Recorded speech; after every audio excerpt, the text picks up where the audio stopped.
ثم نعود مشاهدينا.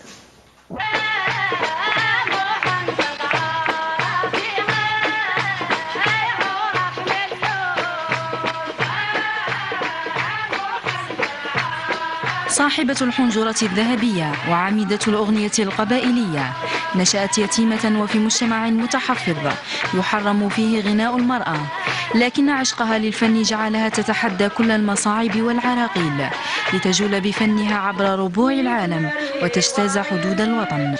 إنها رمز للفن القبائلي الأصيل، المطربة القديرة وردية بوشملال المعروفة باسم شريفة. هي ابنة قرية آيت حالة بمنطقة إلمين ببرج بوعريريج من مواليد 9 جانفي 26 900 وألف.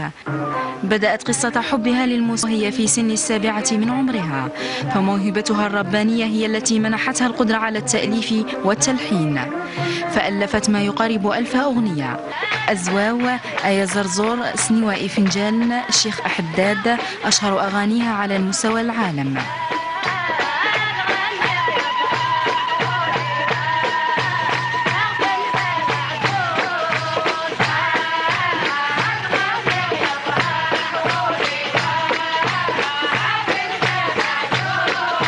انتقلت إلى قرية أقبو ببجاية لتستقر بالجزائر العاصمة. بدأت الغناء في سن 16 لتتوجه إلى إذاعة بأغنية أبقى على خير يا أقبو كأول أغنية سجلتها.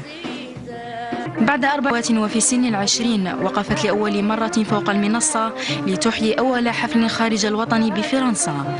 جالت بفنها في ألمانيا وأمريكا وإيطاليا لتسجل حضورها القوي وتبهر جمهورها.